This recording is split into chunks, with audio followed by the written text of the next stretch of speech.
आणि राज्याचे महसूल मंत्री चंद्रकांत दादा पाटील सध्या आपल्यासोबत आहेत। दादा, स्वागत आहे आपलं। आणि सगळ्यात पहिला प्रश्न म्हणजे नुकतंच केंद्रीय अर्थमंत्री अरुण जेटली यांनी सांगितलेलं आहे की जर कर्जमाफी द्यायची असेल तर त्या संदर्भातली सगळी आर्थिक तरतूद ही राज्यांना त्यांच्या अखत्यारीत मॅनेज करावी लागेल।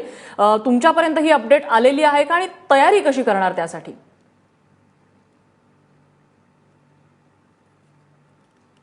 नाही, याच्या अपडेटची आवश्यकता नाही। हे क्लिअरच आहे की केंद्राने हे क्लिअर केलेलं आहे फार आधीच की आपापल्या राज्याच्या कर्जमाफीची व्यवस्था आपापल्या राज्यामध्येच करायची आहे आणि राज्याची त्याची पूर्ण तयारी आहे।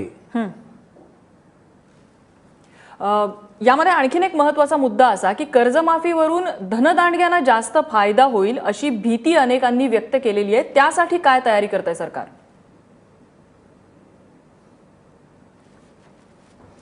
नाही, काल तशीच घोषणा आम्ही केलेली आहे की तत्वता मान्यता म्हणजे काय, तर या निमित्ताने मला या काही शब्दांचाही अर्थ सांगायचा आहे। तत्वता मान्य म्हणजे काय, तर आम्हाला, आणि सरसकट म्हणजे काय, सरसकट म्हणजे काय, तर आधी 5 एकरापर्यंतच्या शेतकऱ्याची कर्जमाफी माननीय मुख्यमंत्री महोदयांनी 2 जूनला पहाटे केली होती। त्याच्यावर लोकांचं म्हणणं होतं की नाही तुम्ही सरसकट करा, का तर 5 एकरामध्ये पश्चिम महाराष्ट्रातला शेतकरी ज्याचं होल्डिंग कमी असतं तो बसेल, पण विदर्भ मराठवाड्यामध्ये उत्पादन तर काही नाही परंतु होल्डिंग जास्त असतं, 10 एकर असतं, 15 एकर असतं। म्हणून मग ती आम्ही आता नव्याने घोषणा केली किंवा आता होल्डिंगचं लिमिट नाही, 5 एकर असू दे, 10 एकर असू दे, 15, सगळ्यांची कर्जमाफी म्हणजे सरसकट कर्जमाफी। तत्वता म्हणजे काय, तर आम्ही हे मान्य केलं आणि त्याच्या डिटेलिंगसाठी एक समिती नेमली। त्या समितीमध्ये सरकारी अधिकारी आहेत, माझ्या अध्यक्षतेखाली समिती आहे। आता शेतकरी संघटनाने त्यांचे काही तज्ज्ञ की ज्यांचा याच्यावर अभ्यास आहे, ज्यांचं काही म्हणणं आहे ते द्यायचे आहेत आणि ह्या समितीने कंबाईन एफर्ट आहे आणि याच्यामध्ये वेगवेगळ्या राजकीय पक्षाच्या नेत्यांनाही आम्ही भेटणार आहोत। मी आज सुरुवात केली भेटीगाठी घ्यायला, त्यांनाही आम्ही यात इन्व्हॉल्व्ह करणार आहोत आणि या सगळ्यांना बरोबर घेऊन याचे काही निकष ठरवणं। त्यामुळे सरसकटचा अर्थ असा की होल्डिंगचं लिमिट नाही, तत्वताचा अर्थ असा की आम्हाला मान्य आहे, फक्त डिटेलिंग ठरवू, आणि निकषाचा अर्थ असा की सगळ्यांचंच म्हणणं आहे, काल शेतकरी संघटनांनी सगळ्यांनी म्हणून मान्य केलं किंवा ज्याच्या घरी म्हणजे जसं आपण क्रिमी लेअर करतो तोच त्याचा अर्थ आहे ना। क्रिमी लेअरला आपण काय करतो की एक लिमिट देतो की ओबीसीला आरक्षण आहे पण ओबीसीच्या व्यक्तीचं वार्षिक उत्पन्न इतकं असेल, उदाहरणार्थ 6 लाख असेल तर ते क्रॉस करणाऱ्यांना ओबीसी असूनही सवलत नाही। त्यामुळे नव्याने काही आम्ही करत नाही आहोत। ही कर्जमाफी आता तुम्ही सांगितलंय की सरसकट पण तत्वतः अशी ही कर्जमाफी असणार आहे, तर एकूण किती रक्कम राज्याला अरेंज करायला लागणार आहे या कर्जमाफीसाठी? नाही, पुन्हा एकदा मला ही संधी मिळाली म्हणून या सरसकट तत्वताचा, सरसकटचा अर्थ एकराचं लिमिट नाही। या राज्यातला कुठलाही शेतकरी कर्जमाफीला एलिजिबल आहे। तत्वताचा अर्थ असा की आम्ही मान्य केलं, डिटेलिंग ठरवून कॅबिनेटमध्ये नोट आणणं की मग तो निर्णय होईल।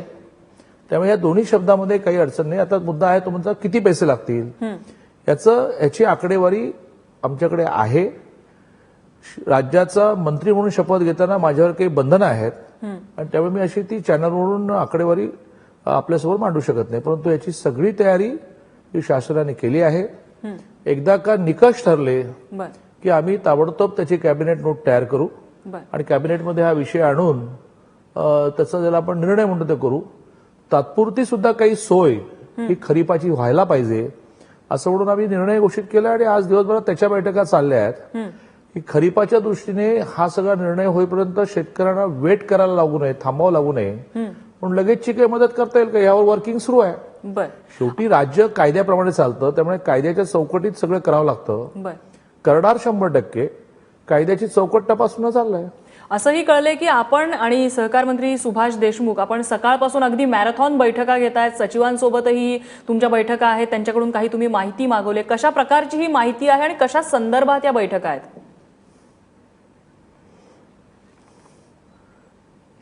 सकाळपासून काय, काल संध्याकाळी निर्णय घोषित केल्यापासून बैठका सुरू आहेत। निर्णय घोषित झाल्या आम्ही सगळी उच्चाधिकार समिती माननीय मुख्यमंत्री महोदयांकडे चहा प्यायला गेलो। ताबडतोब चर्चा सुरू झाली की काय प्रकारची माहिती गोळा करायला लागेल, काय दिशेने निर्णय करायला लागेल, कोणाकोणाच्या भेटीगाठी करायला लागतील आणि त्याप्रमाणे सुरू।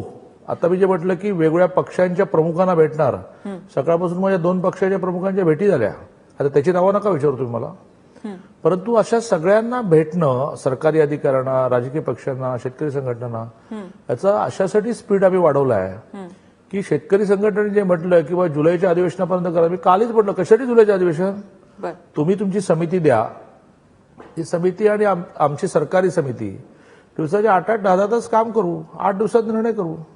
बर, तुम्ही विविध राजकीय पक्षांचा उल्लेख केलात. अनेक राजकीय पक्ष आता त्यांनी श्रेय घ्यायला सुरुवात केली आहे. काँग्रेस म्हणते संघर्ष यात्रेचं हे फलित आहे. शिवसेनेनं तर पोस्टर्स पण लावलेले आहेत मुंबईमध्ये, त्याबद्दल काय सांगाल? काही अडचण नाही. शेवटी राज्यातला शेतकरी सुखी होणं हे महत्वाचं. कोणाच्या कोंबड्याने का होईना आरवलं, शेतकऱ्याच्या जीवनामध्ये पहाट आली हे पुरेशी आहे. त्यामुळे सरकारला, भारतीय जनता पार्टीला श्रेयाचं काही पडलेलं नाही. श्रेय आणि ज्यांनी ज्यांनी आंदोलनं केली ते म्हणणारच ना की बा आम्ही आंदोलनं केली आणि त्यामुळे हे मिळालं, त्यात काय अडचण काही नाही. हा जो निकष आपण लावणार आहात कर्जमाफीसाठी, म्हणजे विशेषतः या सगळ्या, बोला बोला आपला मुद्दा पूर्ण करा.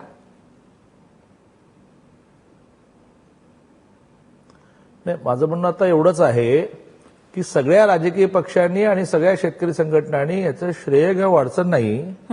बरोबरीने गावागावात जाऊन आता लोकांना हे नेमकं काय ठरलं, तुला तर नवीन कर्ज कसं मिळेल, अशा प्रकारे त्याचं प्रशिक्षण करणं, त्याला मदत करणं हे महत्वाचं आहे.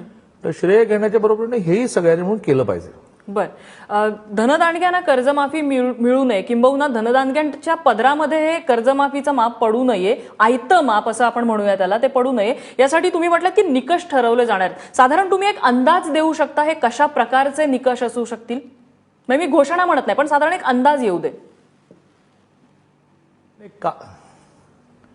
नाही, कालही बैठकीत त्याची चर्चा झाली आणि मला खूप आनंद होतो की शेतकरी संघटनांनी शेतकऱ्यांना न्याय मिळण्यासाठी जशी आंदोलनं केली तसं याच्यामध्ये अनावश्यक, ज्याचा उपयोग नाही अशा प्रकारची, ज्याला आपण की खैरात होऊ नये, अनावश्यक आणि ज्याचा उपयोग नाही अशी खैरात होऊ नये यासाठी शेतकरी संघटनांचे नेतेच बोलले.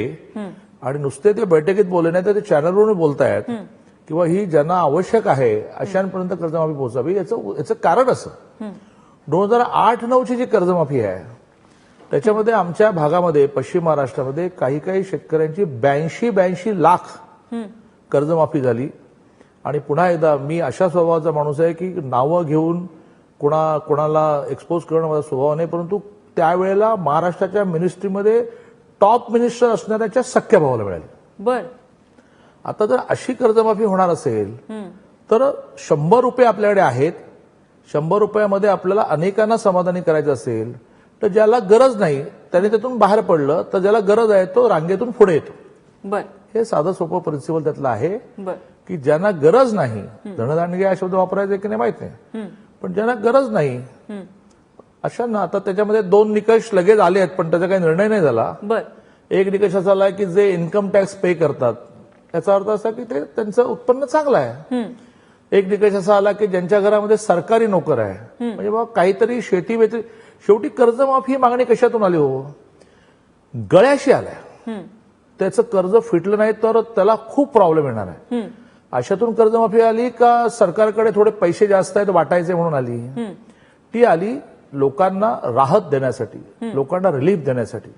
आणि त्यामुळे ज्यांना रिलीफ हवा आहे, राहत हवी आहे, अशा अधिक लोकांपर्यंत जायचं असेल तर ज्यांना गरज नाही त्यांनी स्वतःहून, म्हणजे मला आनंद झाला काल बहुधा नाना पाटेकर यांनी आवाहन केलेलं आहे आणि जे खूप महत्वाचं आहे, जे सगळ्या सेलिब्रिटीजनी करावं.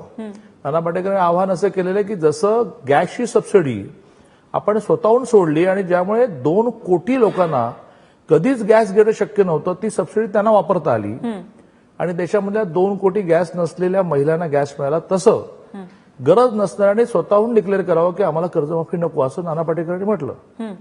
आता हे किती जण म्हणतील माहित नाही, परंतु काही नियम तर करावेच लागतील. बर, दादा, अजून एक थोडासा एक अंदाज घेण्यापुरता, याआधी सरसकट कर्जमाफी जी अल्प भूधारक जे आहेत त्यांना द्यायची होती, त्याचा आकडा मुख्यमंत्र्यांनी जाहीर केला होता, साधारण 70,000 कोटीपर्यंत ही कर्जमाफी जाईल. मात्र आता तुम्ही जे सांगताय की काही निकष येणार आहेत, साधारण आकडा हा तेवढाच असेल या कर्जमाफीच्या संदर्भातला की थोडा हा आकडा वाढण्याची शक्यता आहे नव्या निकषांनुसार? नाही, कसं आहे की आधीची जी होती ती 5 एकर पर्यंत होती. हो. हा, त्याच्यामध्ये सुद्धा निकष असावेत यासाठी समिती नेमून 31 जुलैपर्यंत आपण निर्णय देणार होतो. आताची जी आहे त्याच्यामध्ये 5 एकराची अट आपण काढली बर. आणि निकष अधिक कडक करायचं म्हणतोय. त्यामुळे दोन्ही मिळून बॅलन्सिंग होईल असं मला वाटतं.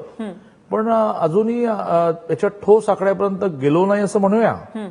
किंवा मंत्रिमंडळाची शपथ घेताना माझ्यावर जी बंधनं आहेत त्याप्रमाणे मी इतक्या ओपनली मांडणं बरोबर नाही असं म्हणूया. ठीक आहे. पण तुम्ही आता जे म्हटलं गॅस सबसिडीचं उदाहरण देऊन तुम्ही आता जो मुद्दा मांडलात की आम्हाला कर्जमाफी नको असं काही शेतकऱ्यांनी म्हटलं तर योग्य ठरेल, पण असे शेतकरी पुढे येतील असं वाटतंय का तुम्हाला? गॅस सबसिडीच्या वेळेला सुद्धा अनेकांनी ही कल्पना हास्यास्पद मानली. कारण कसं झालंय की हा आता मला वाटत नाही की तुम्ही मला इतका वेळ देणार आहात का आणि तो विषय आहे की नाही, परंतु ह्या देशामध्ये मोठी आवश्यकता आता हीच आहे की जी मानसिकता वर्षानुवर्ष झाली की जे मिळेल ते पहिलं माझ्या ताटात घ्या. याच्यातून हळूहळू मानसिकता असे करायला लागेल की जे माझ्या ताटात आहे ते मला इतरांना शेअर करता आलं पाहिजे. आता कोणीतरी म्हणेल की हे प्रवचन द्यायला लागले, पण त्याच्याशिवाय देशाचे प्रश्नच संपणार नाहीत. त्यामुळे ज्या वेळेला माननीय नरेंद्र मोदींनी हे आवाहन केलं की गॅसची सबसिडी सोडा, तेव्हा अनेकांनी वेड्यात काढलं की कोण असली सबसिडी सोडतोय. 2 कोटी लोकांनी सोडली आणि त्याच्या अगेन्स्ट आपल्याला 2 कोटी लोकांना गॅस देता आला. त्यामुळे आव्हान करणं हा एक भाग झाला, तो नाना पाटेकरांनी आवाहन केलं. पण आपल्याकडे आव्हानाला प्रतिसाद कमी मिळतोय, तुमचं म्हणणं मान्य आहे. त्यामुळे नियमच करावे लागतात, कायदे करावे लागतात आणि म्हणून नियमच करू. दादा, खरीपाचा हंगाम सुरू झालेला आहे. हो, ऍफिडेव्हिट घेणं. बोला, मुद्दा पूर्ण करा. तुम्ही नियमाबद्दल सांगत होतात. नाही, उदाहरणार्थ एखादं ऍफिडेव्हिट घ्यावं लागेल की ज्या ऍफिडेव्हिटमध्ये त्याने म्हणायचं की बा माझ्या घरामध्ये कोणी सरकारी नोकरी करत नाही, मी इन्कम टॅक्स पे करत नाही आणि अशा प्रकारची माहिती मी खोटी दिली असं झाल्यास उदाहरणार्थ मी म्हटलं की हे खरं म्हणजे त्या बैठकीमध्येच ठरवावं लागेल. शेतकरी संघटनांचे नेते, सगळ्या पक्षांच्या नेत्यांना आम्ही इन्व्हॉल्व्ह करतो आणि सरकारी अधिकारी अशी माझ्या अध्यक्षतेखाली जी बैठक चालेल मॅरेथॉन, त्याच्यामध्ये असे अनेक निकष येतील. आता तुम्ही विचारताय ते प्रामुख्याने खरीप पिकाचे विचार. बोला. खरीप पिकाचा हंगाम सुरू झालेला, ऑलरेडी मान्सूनची एंट्री झालेली आहे आणि खरीपासाठी शेतकऱ्यांना कर्ज आवश्यक आहे. मात्र त्या संदर्भात तुम्ही बँकांना काही सूचना दिलेल्या आहेत का?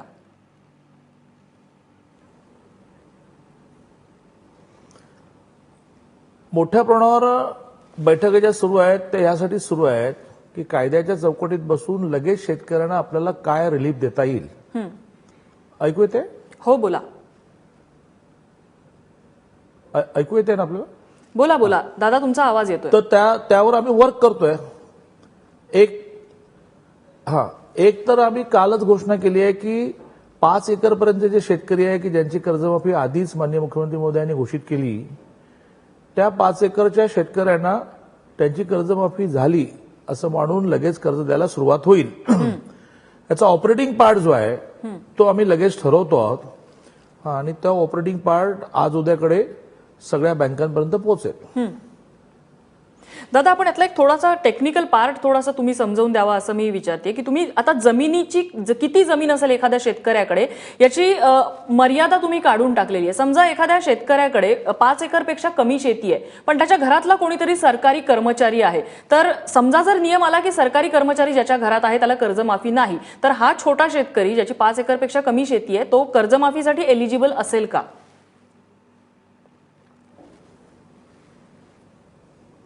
मी मगाशीच तुम्हाला उदाहरण दिलेलं आहे की शेवटी कर्जमाफीची मागणी कशातून आली, तर आम्हाला शेती करणं, जीवन जगणं अवघड झालेलं आहे अशातून आली.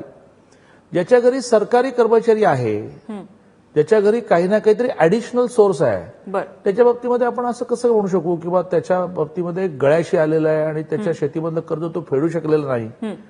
आपण जर असं करायला लागलो ना की ज्याला आवश्यकता नाही त्याची कर्ज आपण फेडत गेलो तर त्याच्यातून कर्ज न फेडण्याची वृत्ती वाढत जाईल. आणि त्यामुळे असे नियम असावेच लागतील, कारण शेतकरी हा नेहमी प्रामाणिकपणे काम करणाराच घटक आहे आणि त्यामुळे त्याचा प्रामाणिकपणा वाढवायचा असेल तर त्यातून तो अप्रामाणिक होईल अशा गोष्टी आपण नव्याने निर्माण करणं हे सोयीचं होणार नाही. बर आणि त्यामुळे त्याने कर्ज हे नियमित भरलंच पाहिजे.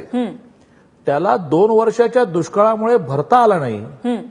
14, 15 आणि 15, 16 2 वर्ष सलग दुष्काळ पडला तर भरता आला नाही. ते थकीत कर्ज भरण्याचा हा आपला प्रयत्न चालला आणि त्याच्यामध्ये 2012च्या दुष्काळाच्या वेळेला सुद्धा बरेच जण थकीत झाले. त्यामुळे ज्याचं कर्ज तो भरण्याच्या स्थितीमध्ये नव्हता अशाचा कर्ज भरण्याचा विषय असल्यामुळे ज्याच्या घरामध्ये सरकारी नोकर आहे तो 5 एकराच्या आधीचा आतला जरी तरी त्याला मिळणार नाही असा निकष सगळ्यांनी म्हणून ठरवायचा आहे. बर आज हे मी घोषित करणं हे त्या समितीच्या अधिकारावर गदा आणणारं होईल. सगळ्यांनी म्हणून एकमताने ठरवायचं. सगळ्यांनी म्हणून एकमताने ठरवलं की नाही तिजोरीतले पैसे संपले ते चालतील पण काही निकष लावू नका.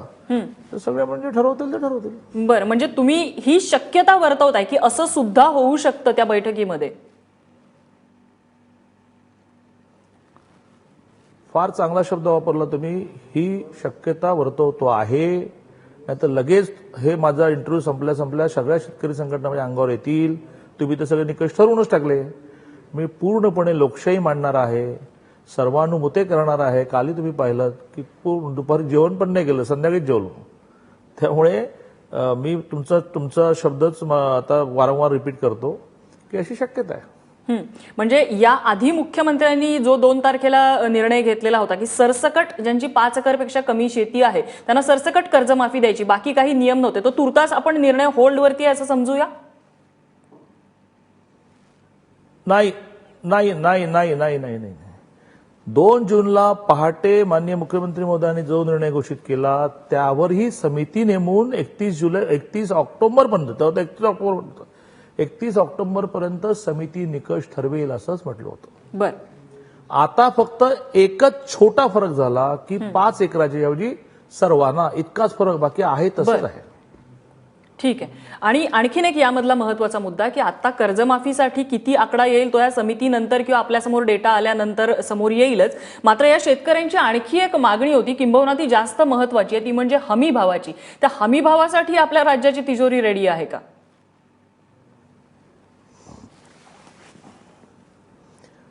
हमीभावासाठी राज्याची तिजोरी लागत नाही. मी आपल्या माध्यमातून सगळ्यांना हे क्लिअर करतो की हमीभाव हा केंद्राने ठरवायचा असतो आणि हमीभाव देण्यासाठीचे पैसे जे आहेत ते केंद्राने द्यायचे असतात. केंद्र नाफेडच्या वतीने ते खरेदी करतं. त्यासाठी राज्यातली तिजोरीमध्ये पैसे असण्याचा मुद्दा येत नाही. तो केंद्राच्या तिजोरीत पैसा असावा लागतो आणि तो ज्या उत्पादनाला केंद्र हमीभाव देतं त्या हमीभावाच्या उत्पादनाला मार्केटमध्ये उचल झाली नाही, उठाव झाला नाही, तो बाय कंपल्शन ऑफ लॉ, कायद्याने ती सक्ती आहे, तो खरेदी करावा लागतो. तो केंद्र करतं, केंद्राच्या वतीने आपण करतो.